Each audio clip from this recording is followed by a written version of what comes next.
अय्युकुम अहसनु अमला, तुम में से बेहतर कौन है। तर्जमे में आता है कि तुम में से बेहतर कौन है, लेकिन मुझे यह तर्जमा ठीक नहीं लग रहा।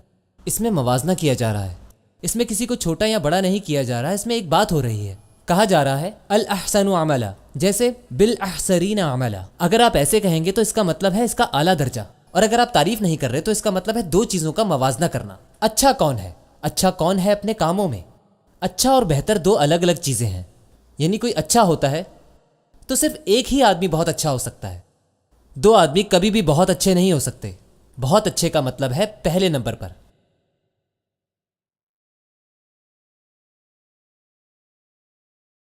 जब आप कहते हैं मैं बेहतर हूं, तो उस लाइन में आपके साथ और भी लोग बेहतर हो सकते हैं। याद रखिए, आप कभी भी बहुत अच्छे नहीं हो सकते। हाँ, आप ये कह सकते हैं कि मैं बेहतर हूं। ऐसा दिन नहीं आ सकता आपकी ज़िंदगी में कि आप कहें कि मैं बहुत अच्छा हूं और फिर आराम करने लगूं। हमेशा ये बोलने की कोशिश करता हूं कि या अल्लाह मैं बेहतर हूं और बेहतर कर रहा हूं। ये अल्लाह की हम पर रहमत है। अल्लाह कभी हमसे ये उम्मीद नहीं रखता कि हम कामिल होंगे। अल्लाह ये चाहता है कि हम अपने आप को बेहतर करें। एहसन ना कि अल एहसन। एहसन इसका मतलब यह है कि बेहतरी चाहिए। और एक और बात, कुछ लोग अपने आप को आहिस्ता आहिस्ता बेहतर करते हैं और कुछ लोग तेजी से कर लेते हैं। कुछ लोग बड़े बड़े कदम लेकर ठीक होते हैं और कुछ लोग अपना सब कुछ अल्लाह को दे देते हैं, और कुछ लोग बहुत थोड़ा सा ही अल्लाह को देते हैं, लेकिन आपको जीरो से स्टार्ट करना पड़ता है। लेकिन यह भी ठीक है। क्या आप जानते हैं अल्लाह ने वादा किया है हर किसी को खूबसूरत चीज़ें देने का। हर कोई अपने जहन के मुताबिक आगे बढ़ता है। वैसे ये बहुत खूबसूरत चीज़ है जो अल्लाह ने ज़मीन पर बनाई है।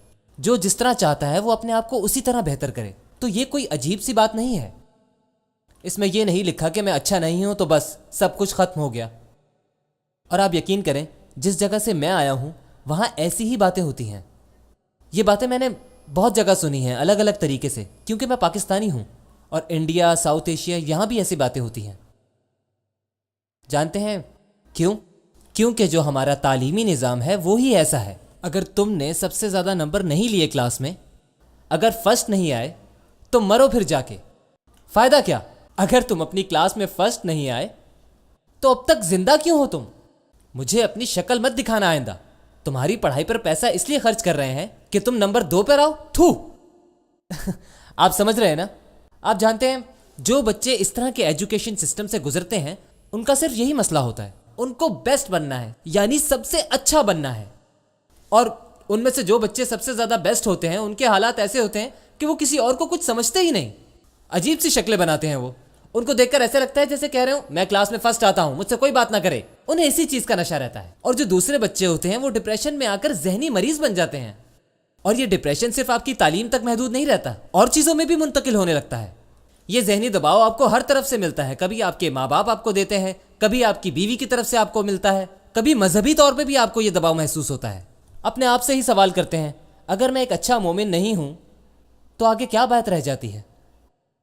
फिर वो हर एक चीज़ को छोड़ने लग जाता है। वो नमाज नहीं पढ़ता, वो दुआ नहीं करता, वो कुरान नहीं पढ़ता, वो बहस करने लगता है, देखो मैं परफेक्ट नहीं हूं, मैं ये सब कुछ नहीं कर सकता। और वो उल्टे सवाल करता है। और ये सारी बीमारियां और ये सारी उलझनें सिर्फ एक लफ्ज़ के पीछे आई हैं, अहसनु। वो ये नहीं चाहता कि तुम कामिल हो। वो तुमसे परफेक्ट बनने का नहीं कहता। सुभान अल्लाह, अय्युकुम अहसनु।